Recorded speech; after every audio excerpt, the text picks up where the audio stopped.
লতার ক্যারেক্টারটা লিনিয়ার স্টোরিটা যদি আমি দেখি, সেইটা আমার কাছে খুবই চ্যালেঞ্জিং। কলকাতাতেও হচ্ছে, মানে যে ডমিনেট করা যায়, অপ্রেস করা যায়, বিভিন্ন জিনিস নিয়ে ছোট করা মেয়েদের, পার্টি স্ট্রাকচারটার যেটা প্রসেস, সেইটা মানে আমার কাছে একটু সমস্যার লাগে কিছু সময় মেয়ে হিসেবে। এটা নিয়ে আবার কথা বলতে চাইছি না এক্ষুনি, কিন্তু হ্যাঁ এটা নিয়ে আমার লোকানোর কিছু নেই। তো সেখানে আমি অনেক পরে জেনেছি যে মিমিদি আছে কাজটা। মিমিদি খুব খুব কমফোর্টেবল কাজ করার জন্য, প্রচন্ড ফ্লেক্সিবল। এবার স্ট্রেচারটা ঠেলা হয়েছে প্রথমবার, স্ট্রেচারটা ওই স্লোপটা থেকে সরে গেছে এবং স্ট্রেচারটা এইভাবে উল্টে গেছে। হ্যাঁ মানে তাহলে আমায় বলতে হবে যে আমায় 6টা মাস সময় দেন ওটা হিন্দি শিখি। কৌশানী মুখার্জি একদম সেম নাম টাইটেল বলে অনেক সময় মানুষের মানে ট্যাগ করতে গিয়ে কিছু একটা সমস্যা হয়ে গেল। কোনদিন আমার সামনে চললেই আসে যদি বাই চান্স, আমার মনে হয় না আমি পরের কোনো মুহূর্ত আমার কাছে আর থাকবে, মানে আমি জাস্ট তো ভেপারের জলটা আসে এবং সেটা পড়ে যায় কোন, এবং সেটা উত্তপ্ত ছিল, মানে প্রচন্ড গরম ছিল। আমার একটা মোজা আছে ওয়াটারমেলন দেওয়া, তরমুজ দেওয়া, আমি আপাতত সেটা ছাড়া অচল।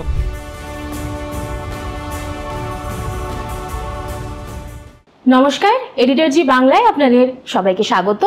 আমি শুভশ্রী, আবারও আমরা আড্ডা দিতে চলে এসেছি এবং আমাদের আড্ডা ঘরে আজকে যিনি রয়েছেন তার কথা কি প্রথমেই বলবো নাকি একটু গেস করবেন?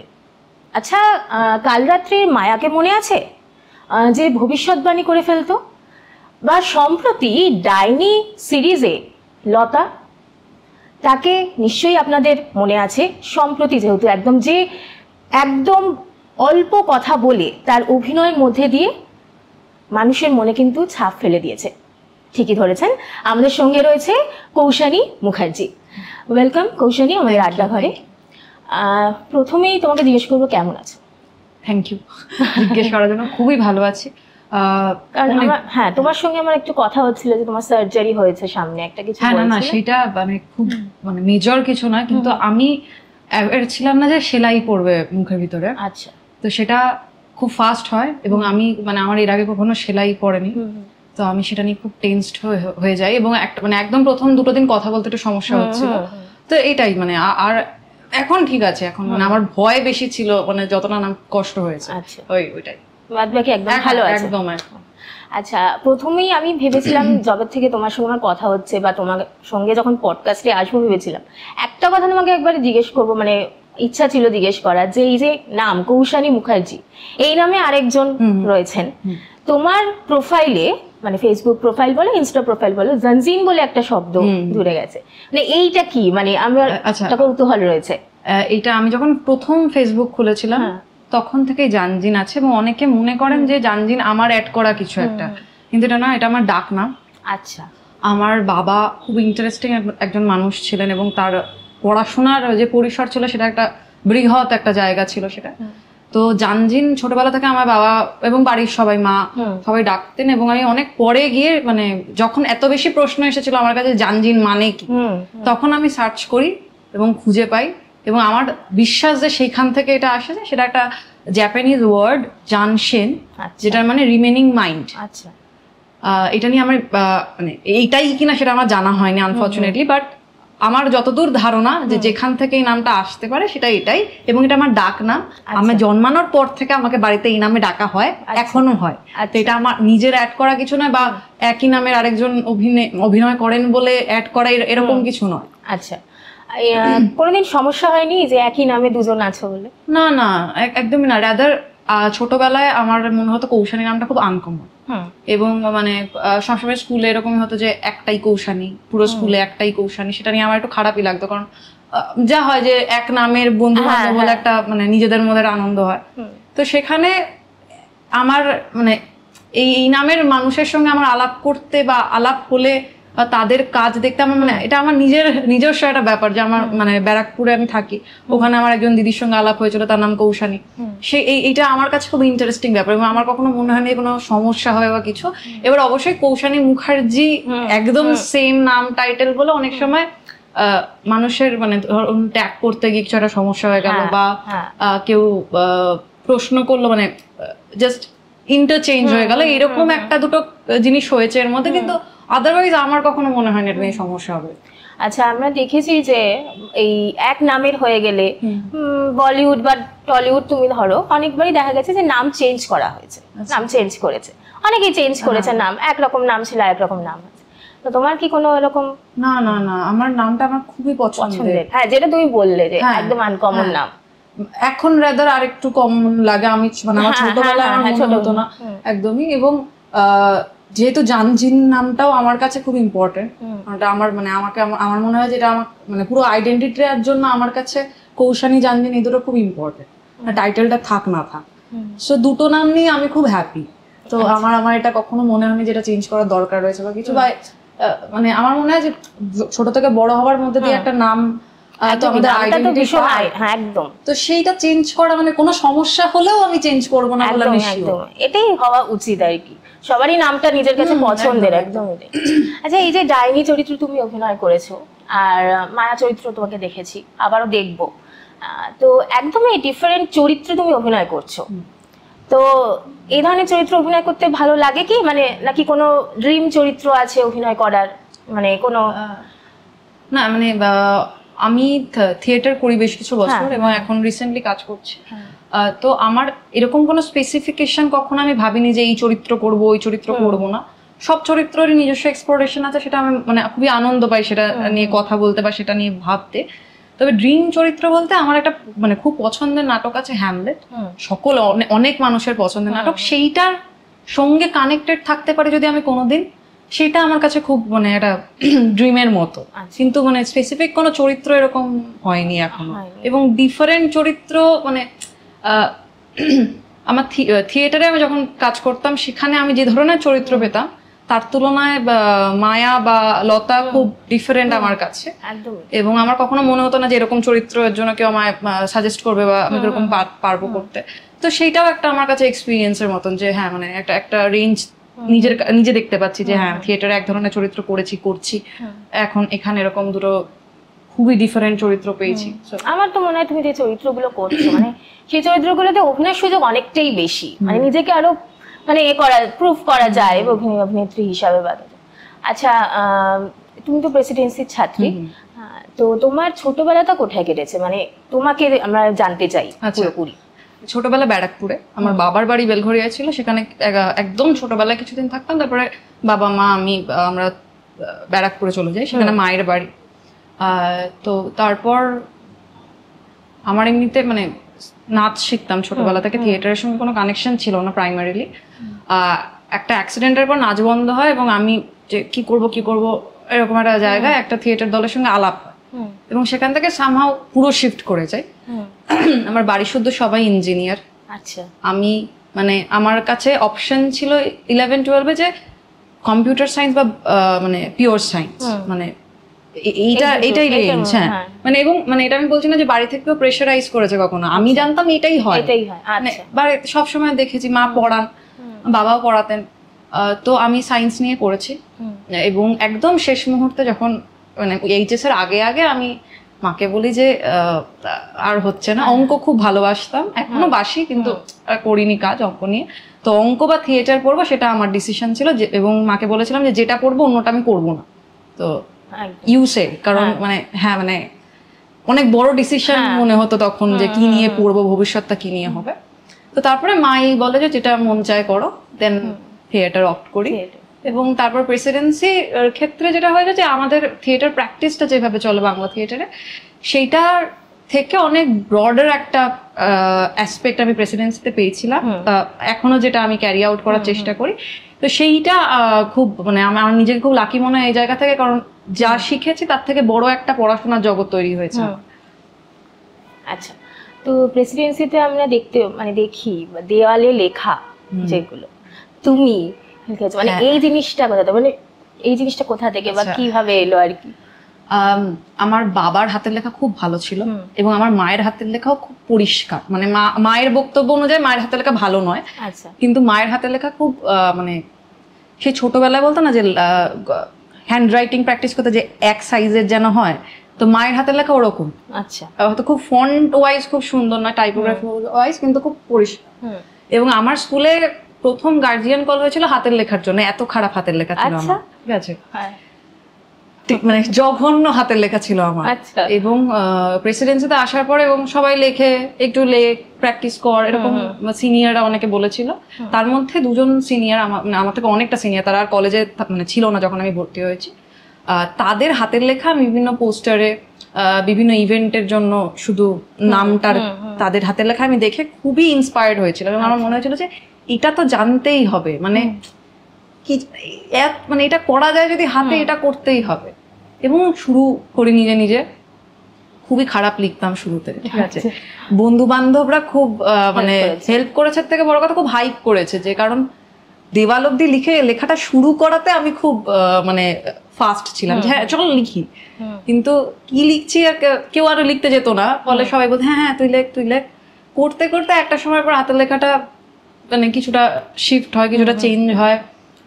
খুব ভালো আমার কখনোই লাগতো না একটা দুটো লেখা বাদে, কারণ আমি তো তুলনা করতাম যাদের হাতের লেখা মানে কপি করতে চেয়েছিলাম, সেটা হয়নি, মানে ওই লেভেলে আমি লিখতে পারিনি কোনোদিন। কিন্তু হ্যাঁ একটা সময়ের পর আমার মানে এটাও একটা পার্ট অফ আমার লাইফস্টাইলে চলে এসেছিল, যে আমার মন খারাপ হলে, আমার মন ভালো থাকলে আমি দেওয়ালে লিখবো। প্রেসিডেন্সি বলে শুধু নয়, আমি আমার ঘরে, ব্যারাকপুরের ঘরে দেখেওছি, হ্যাঁ ওটা আর কোনো দেওয়াল ফাঁকা নেই, ছবি ছবিতেও দেখেছি দেওয়ালে লেখা আছে। এবং মানে প্রেসিডেন্সিতেও আমার মানে কয়েকজন জুনিয়র আমার একবার বলেছিল, আমি একদিনকে বোধহয় সকালবেলা 9টা থেকে 12টার মধ্যে 10-12টা দেওয়ালে বিভিন্ন কবিতা, গান, বিভিন্ন কিছু লিখেছি। তো তারা আর একটা লাস্ট দেওয়াল একটা ফাঁকা ছিল, ওরা বলেছিল যে তুমি এটা ছেড়ে দাও, আমরা করবো। বলছি হ্যাঁ ঠিক আছে, সরি। তো হ্যাঁ মানে প্রেসিডেন্সি যতদিন ছিলাম আমি প্রেসিডেন্সিতে, ততদিন আমার কাছে এটা আমার প্রেসিডেন্সি লাইফের একটা বড় পার্ট, যে হ্যাঁ এই দেওয়ালগুলো আমি লিখবো এবং কেউ বাধা দেবার নেই। সেটা একটা খুব মানে ফ্রিডমের জায়গা।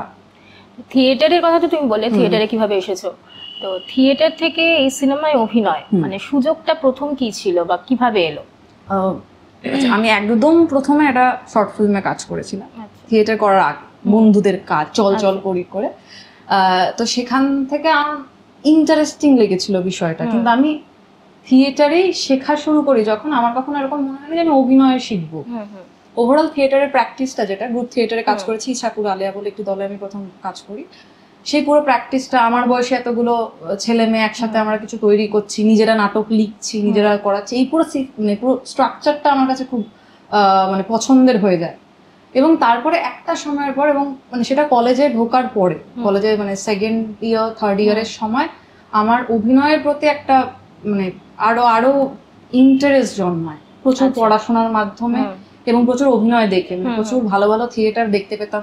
এখানকার তো মানে হলে দেখেছি এবং কলেজের সুবাদে অনেক বাইরের থিয়েটার আমি দেখতে পেরেছি, সেইগুলোতে একটা অদ্ভুত ইন্টারেস্ট জন্মায়। এবং লকডাউনে প্রচুর সিনেমাও দেখি, সেখান থেকে মানে খুব মানে আমি এগুলো দেখে খুব ইন্টারেস্ট জন্মায়, যেটা বলছি না, কিন্তু এগুলো দেখার সময় আমার কোথাও গিয়ে মনে হচ্ছিল যে আগে যেভাবে একটা গল্প দেখতাম বা একটা সিনেমা দেখতাম, তার থেকে আমি এখন হয়তো অভিনয় কি হচ্ছে সেটা দেখছি।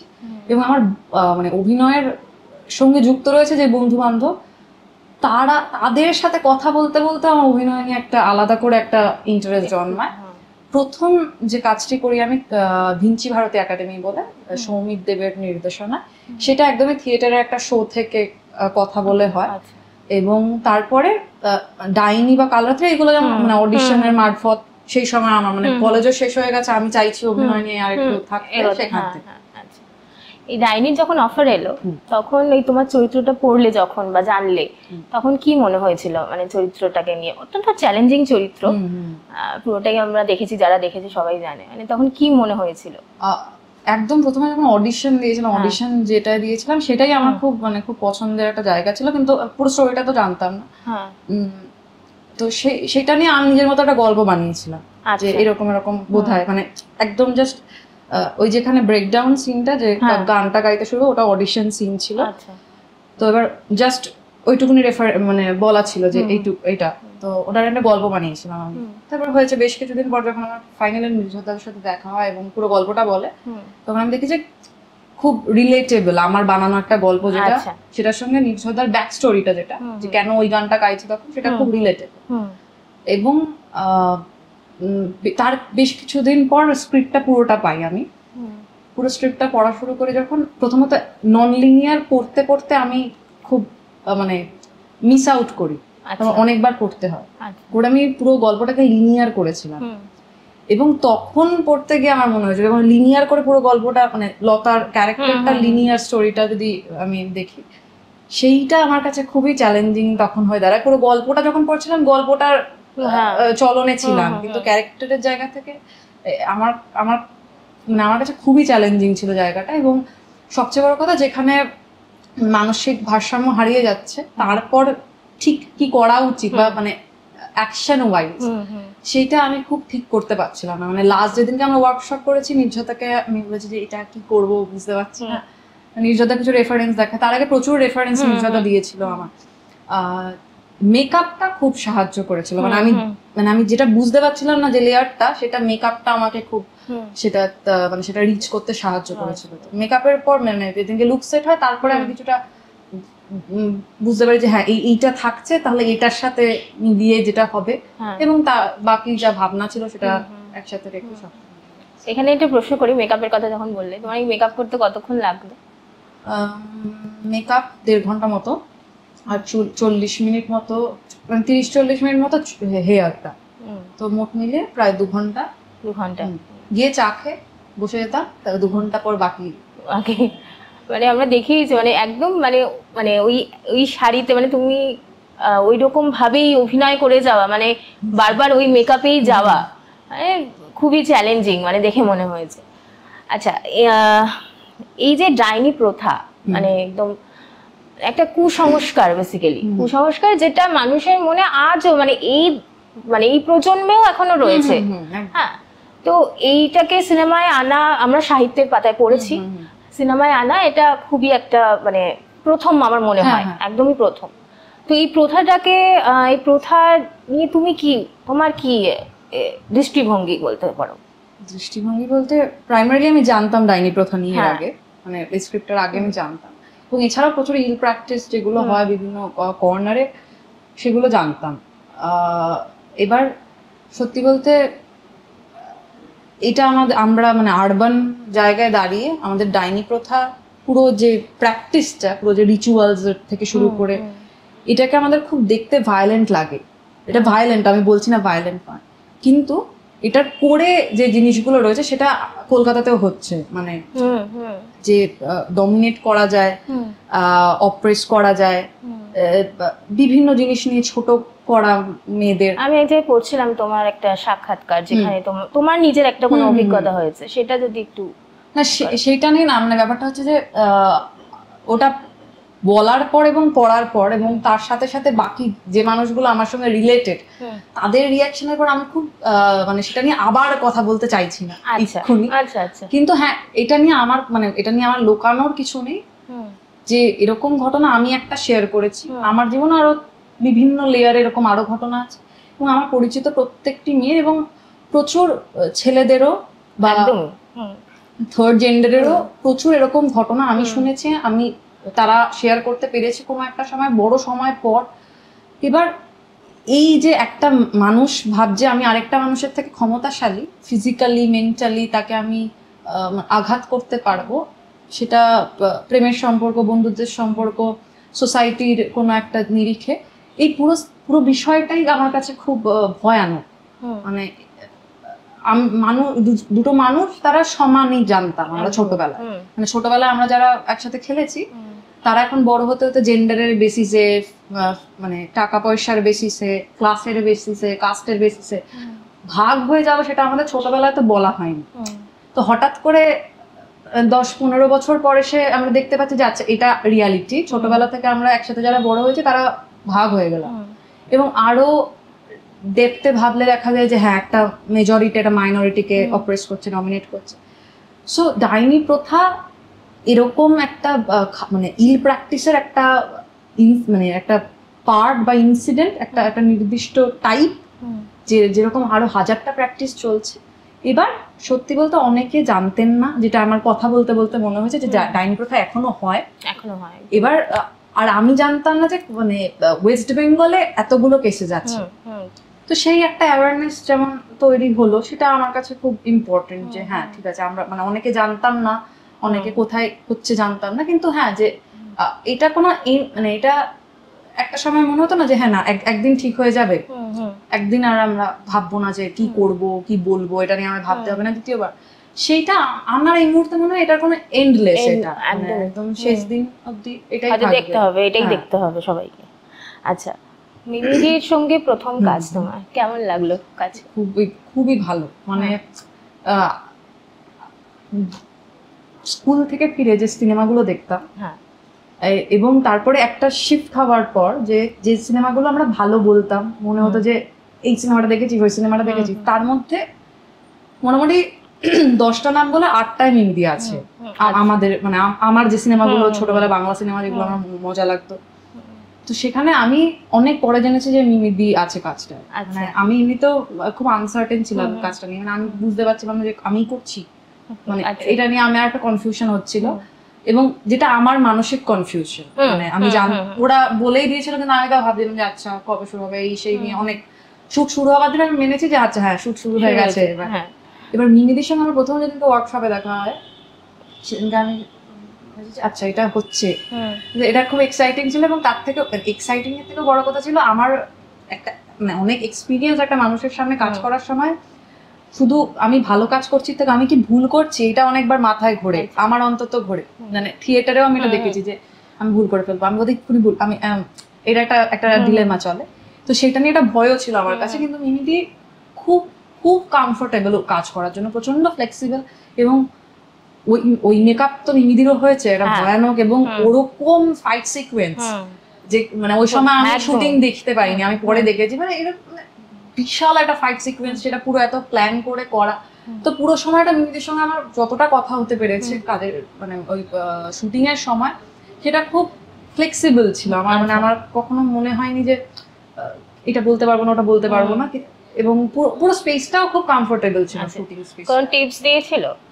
টিপস দিয়েছিল যে আমি 3-4 দিন পর একটু গ্রাম্পি হয়ে গেছিলাম মেকআপে, এবং আরো মানে পুরো সেট আপে কিছু কিছু ছোটখাটো গন্ডগোলে। মিমিদি আমার মাঝে মাঝে বলতো যে তুই এখানে বস, তুই ভিতরে গিয়ে বস, তুই খেয়ে নে, তুই চকলেট খাবি, এরকম বলতো। এবং আমি দাঁতে মেকআপ, এখানে মেকআপ, আমি এটা খেতে পারবো না ওটা খেতে পারবো না, মানে যত কম মুখ খুলে কথা বলা যায় সেটা না ঠিক আছে এরকমই করতাম এরকম। এবং পরে মানে যখন শুটিং এর পরে যে 2-3 বার দেখা হয়েছে তখন অনেক বেশি কথা বলতে পেরেছি, কারণ শুটিং এর সময় সত্যি টাইমও ছিল না, কারণ মানে ওই ব্রেক বাদে লাঞ্চ ব্রেক বাদে আমরা কেউ কখনো বসে থেকেছি এটা হয়নি, একবারও হয়নি। আমি শুয়ে থেকেছি হ্যাঁ, আর মানে হ্যাঁ মানে কোনো সময় পাইনি আমরা। শুটিং এর কোনো মোমেন্ট মানে যেটা ভয়াবহ হতে পারে ভালোও হতে পারে? একটা বলছি, অনেকগুলো আছে, এটা কিছুটা ভয়াবহ কিছুটা ফানি, তাই জন্য এটা বলছি। এটা হচ্ছে যে একটা সিন 3rd এপিসোড বা 4th এপিসোডের লাস্ট সিন, যেখানে ওই স্ট্রেচারটা ঠেলে দেয়। হ্যাঁ, এবার স্ট্রেচারটা ঠেলা হয়েছে প্রথমবার, স্ট্রেচারটা ওই স্লোপটা থেকে সরে গেছে এবং স্ট্রেচারটা এইভাবে উল্টে গেছে। এবং আমি এতটাই ব্ল্যাঙ্ক হয়ে গেছিলাম, আমি ভাবছি যে এটা কি নেবে, আমি কি চেঁচাবো, আমি কি করব। এবং যখন পুরোটা পড়ে গেছে তার একটু পরে, তারপরেও আমি 2 সেকেন্ড সময় নিয়েছি যে আমি কি উঠবো, কারণ আমি পুরো ব্ল্যাঙ্ক হয়ে গেছিলাম। কারণ এইরকম আমি কখনো এরকম হাইট থেকেও পড়িনি, হয়তো সাইকেলে কখনো ধাক্কা লেগে অ্যাক্সিডেন্ট হচ্ছে ঠিক আছে, কিন্তু এরকম হাইট থেকে পড়িনি। এবং ওই মোশনে পড়া, এবং মানে আমি প্রথমে মনে হচ্ছে খুব একটা লাগে, তারপরে দেখলাম হাতে লেগেছে, পায়ে লেগেছে, কিন্তু ওই মোমেন্টটা তো আমি বহুবার বলেছিলাম নির্ঝরদাকে, শ্রেয়সী বলার একজন ছিল অ্যাসিস্ট্যান্ট ডিরেক্টর, ওকে আমি বলেছিলাম যে ওটা তো মানে রোল হয়েছিল, তো ওটা ওই ক্লিপটা আমাকে কেউ শেয়ার করে, আমি দেখতে চাই ওটা, যে শূন্যে উঠে পড়ে গেলাম, সেইটা আমার সারা জীবন মনে থাকবে। আচ্ছা, তুমি তো সিরিজটা অভিনয়ের পর নিজেকে দেখেছো তো, সিরিজটা কেমন লেগেছে নিজেকে? আমি 2বার দেখেছি সিরিজটা।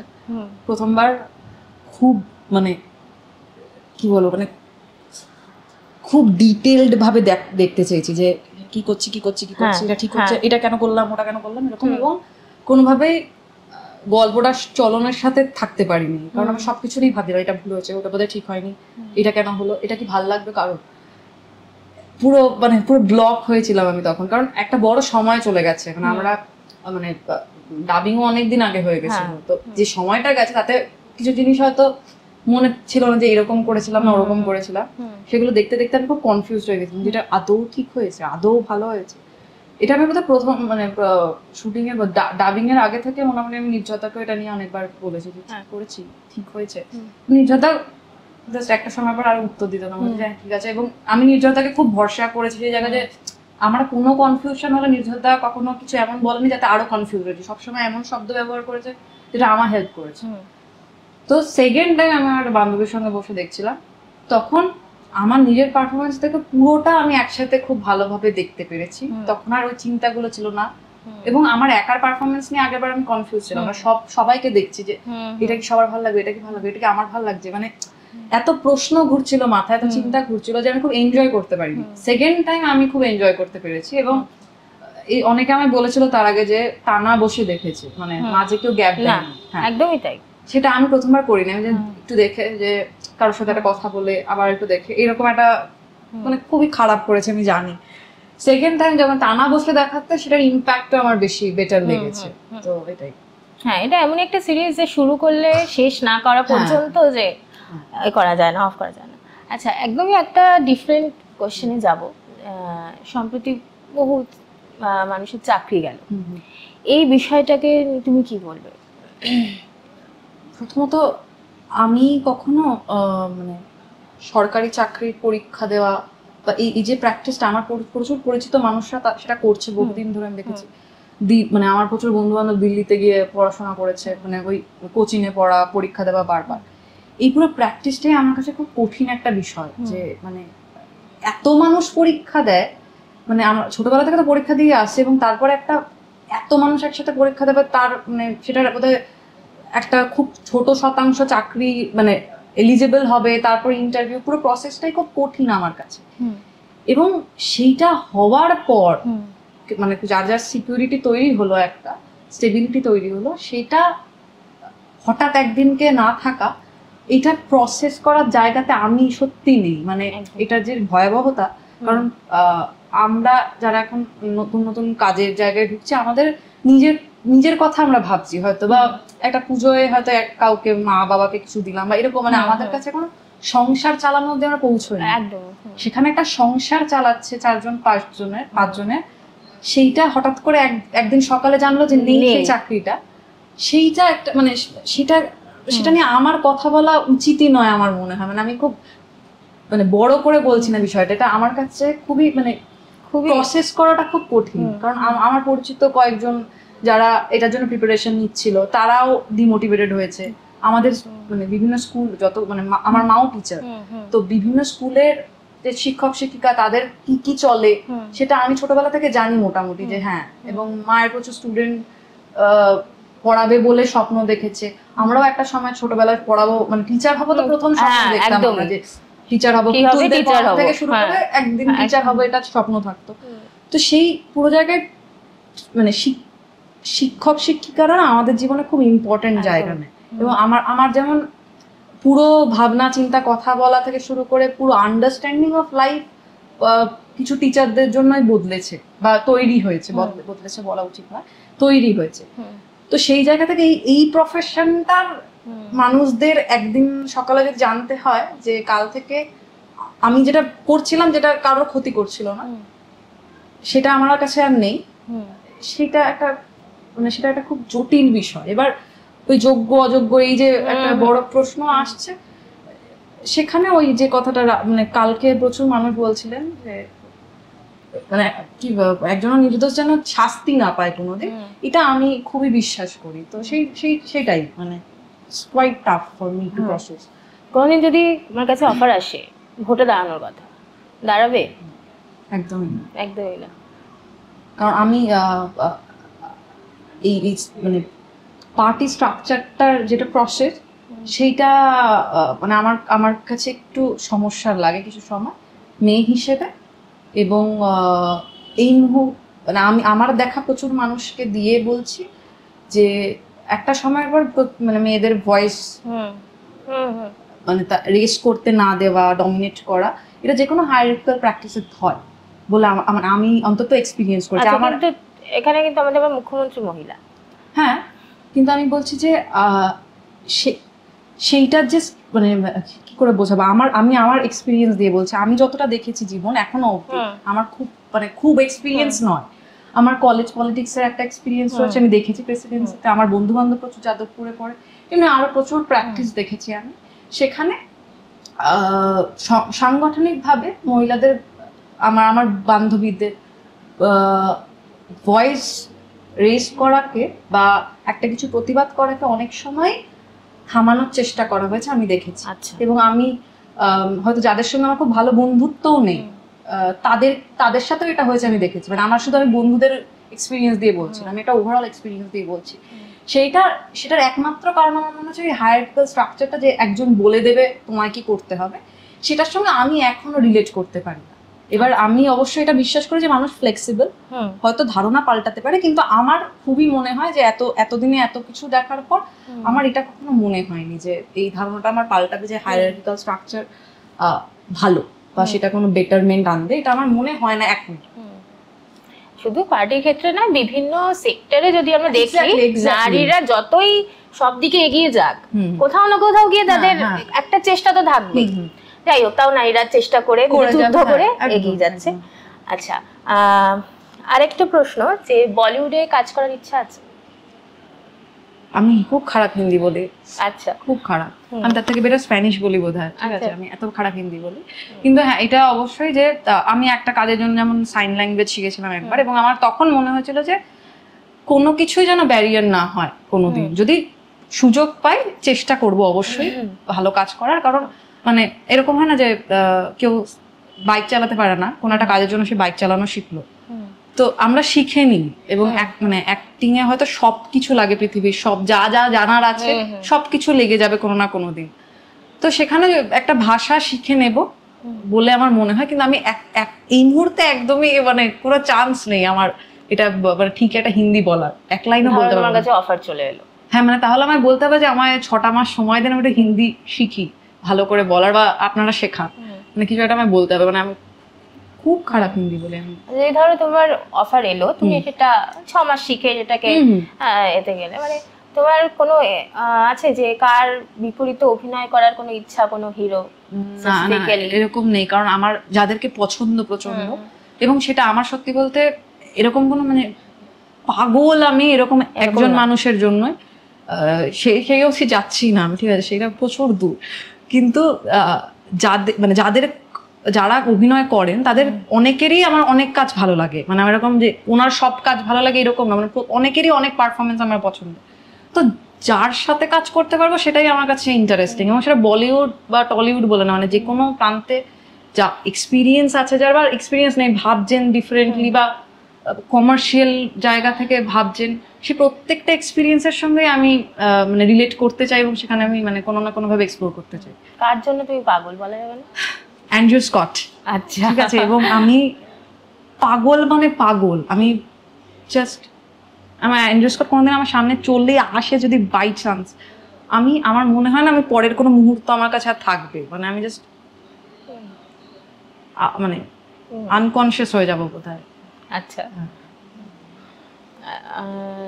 কৌশানীর মনের মানুষ আছে আমরা জানি, তো তার সঙ্গে সেটেল হওয়ার কথা কবে ভাবছো? এইরকম না এখনই ভাবছি না। আমরা আছি, আমার বহু ছোটবেলার বন্ধু, মানে একসাথে বড় হয়েছি বলা উচিত, এবং আমাদের প্র্যাকটিসটা খুব সিমিলার, যেভাবে ভাবছি এবং মানে কথা বলার জন্য খুব আইডিয়াল একে অপরের জন্য। আমার অন্তত মনে হয়, ওর কি মনে আমি জানি না, যে একে অপরের সঙ্গে কথা বলার জন্য বা যেভাবে ভাবি তাতে শেয়ার করার জন্য খুব আইডিয়াল এই মুহূর্তে। কথা বলা কমে যাচ্ছে, তো সেইটা আমার কাছে খুব ইম্পর্টেন্ট, এবং আমি চাই যেন থাকে এটা আমার কাছে। সে কোন থেকে, এই জগতেরই কি না? হ্যাঁ, থিয়েটার জগতে। আচ্ছা, আরেকটা প্রশ্ন, তুমি যখন ডাইনি নিয়ে আমাকে বলছিলে তখন আমি করবো ভেবেছিলাম, আমি ভুলে গেছি যথারীতি, এখন আবার আমার মনে পড়ছে। রিসেন্টলি ডাইনির প্রচুর রিভিউ বেরিয়েছে, একটা কাজ সমালোচনা হবে, প্রশংসাও থাকবে, নিন্দাও থাকবে। একটা পোস্ট, একজন অভিনেত্রীর পোস্ট একটা খুব ভাইরাল হয়েছে, সেখানে খুবই একটা মানে ভাষাতে একটা কি বলবো, খারাপ ভাষায় মানে কিছু বলা হয়েছে, যে একদমই যাত্রা টাইপ বলা হয়েছে। এখানে যাত্রাকেও একটা ছোট করা বলে মনে হয়, অনেকেই সেটা রিপ্লাই করেছে। এই বিষয়টা তুমি? না এটা নিয়ে আমাদের যে মানে কাস্টের অনেক কারোর সাথে আমার কথা হচ্ছিল, বিশ্বজিৎ যে জাঙ্গুর করেছে তিনি একটা পোস্ট লিখেছেন। এবার সত্যি বলতে একটা কাজ নিয়ে ক্রিটিসিজম হবে সেটা খুব ইম্পর্টেন্ট, মানে একটা কাজ সকলের ভালো লাগতে পারে না, সব প্রত্যেকটা মানুষের আলাদা পার্সপেক্টিভ থেকে দেখেন। মানে খুব ভালো কিছু কাজ হয়তো মানে সবাই আমার পরিচিত সবাই ভালো বলছে, আমি বলছি না ভালো লাগেনি। তো criticism is very healthy for me, মানে আমার আন্ডারস্ট্যান্ডিং এ খুব হেলদি, এবং সেটাকে বুঝতে পারা, চেষ্টা করা বা বোঝা দুটোই খুব ভালো প্র্যাকটিস। এখন শব্দ নিয়ে যেটা হলো যে কি শব্দ ব্যবহৃত হয়েছে, সেইটা আমার মনে হয় যে কোনো অনেকগুলো মানুষ একটা কাজে যুক্ত থাকে, তো যখন একটা কাজকে আমি ক্রিটিসাইজ করছি সেখানে ক্রিটিক্যাল শব্দ ব্যবহার করা বেটার রাদার দ্যান এমন কিছু শব্দ যেটা কাউকে হার্ট করতে পারে। এবার হ্যাঁ মানে হয়তো বললো যে ওর অভিনয়টা ঠিক পরিমিত হয়নি, আমাকে কেউ বললো, আমার হয়তো খারাপ লাগতে পারে, কিন্তু এই হার্টের কথা বলছি না, বুঝতে পেরেছি যে ওভারঅল তাকে পার্সোনালি কোনোভাবে হার্ট হয় যদি কোনো একটা লেখায়, সেটা আমার ঠিক মনে হয় না। যে হ্যাঁ মানে ক্রিটিসাইজ করা এবং মানে ক্রিটিসাইজ তো করতেই হবে একদমই। তো সেখানে ওই শব্দ নিয়ে একটু যদি ভাবা যায় সেটা বেটার, অন্য মানুষের বুঝতেও বেটার হবে, একদমই তাই।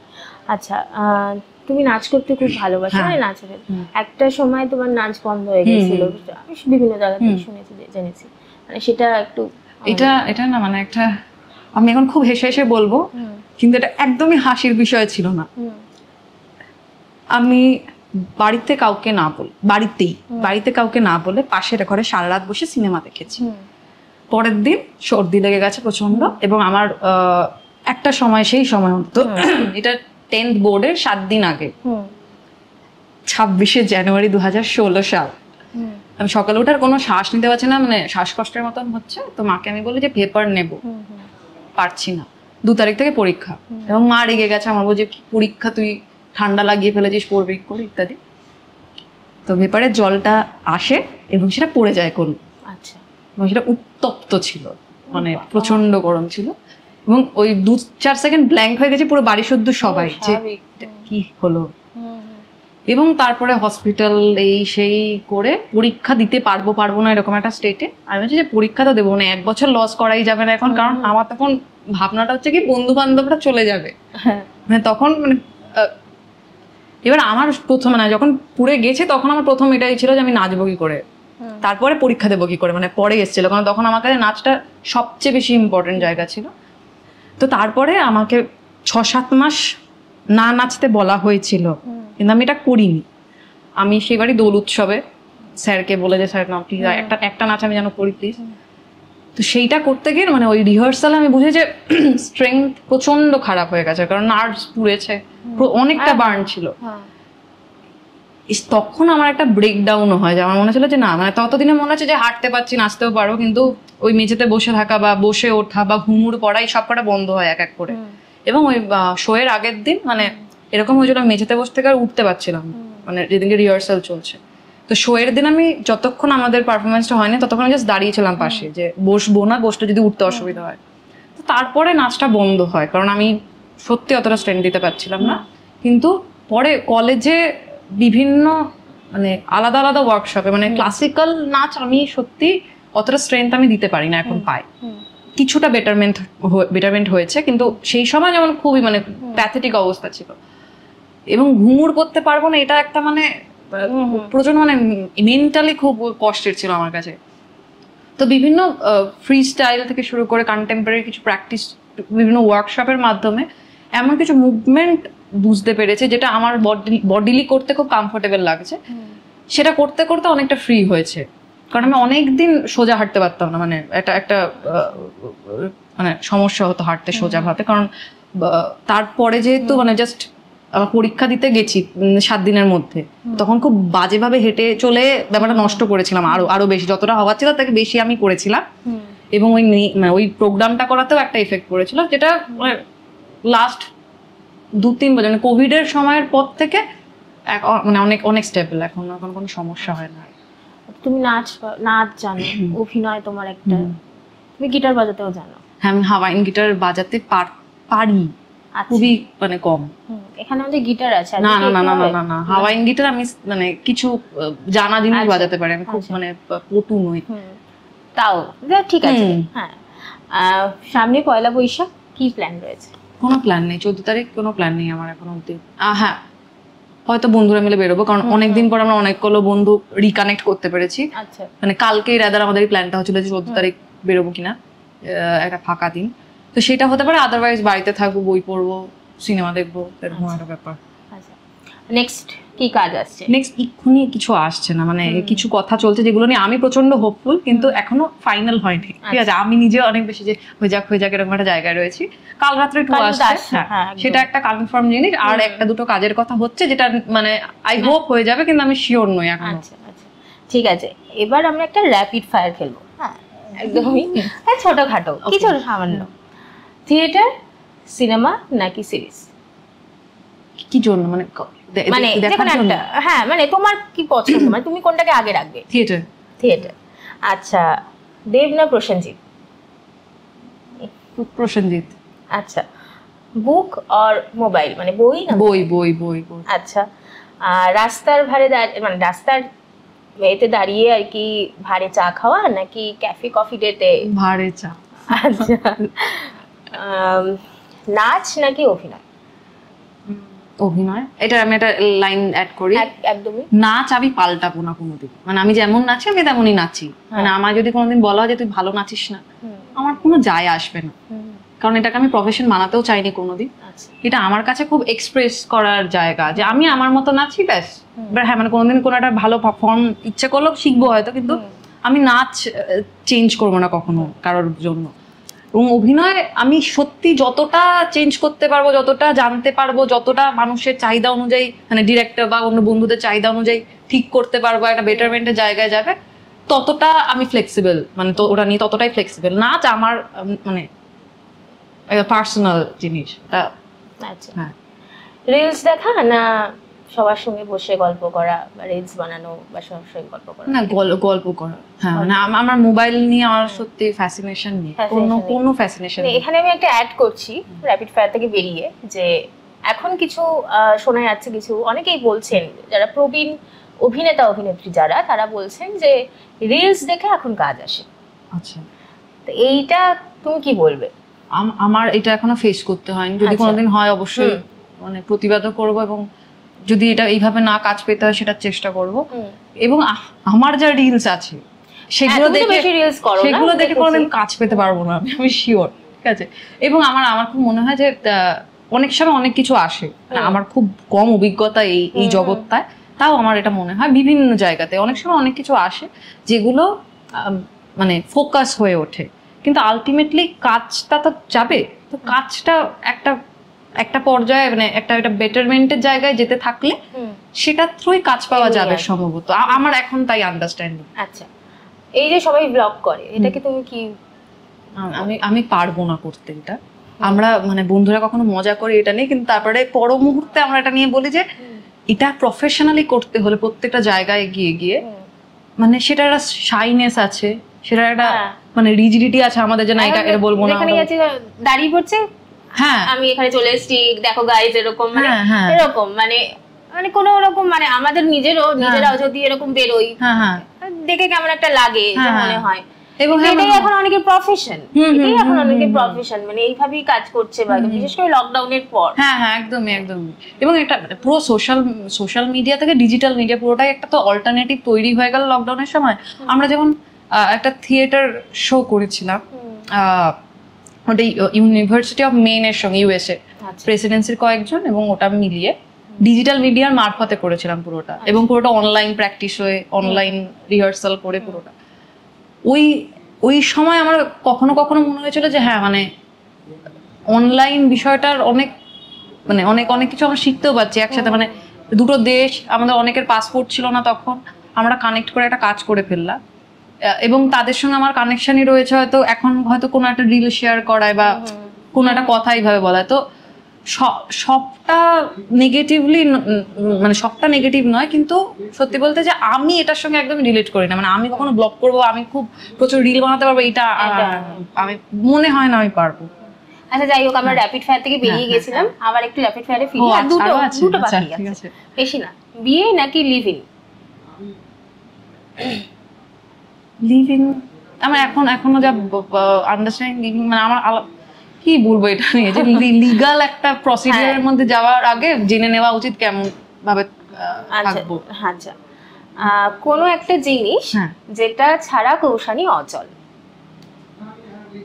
আমার একটা মোজা আছে, আচ্ছা, ওয়াটারমেলন দেওয়া, তরমুজ দেওয়া, আমি আপাতত সেটা ছাড়া অচল। মানে সেটা আমার কাছে এত ইম্পর্টেন্ট, সেটা আমি মানে মোটামুটি হয় না যে এটা শীতের জামার পার্ট তো, যে হারিয়ে গেল কোথাও একটা বা কোথায় রেখে দিলাম, কিন্তু ওটা আমার এখনো নর্মাল জামা কাপড়ের জায়গায় রাখা থাকে, ওটা যেন হারিয়ে না যায়, ঠিক আছে, যে ওইটা যেন থাকে, ওটা আমার কাছে প্রচন্ড ইম্পর্টেন্ট।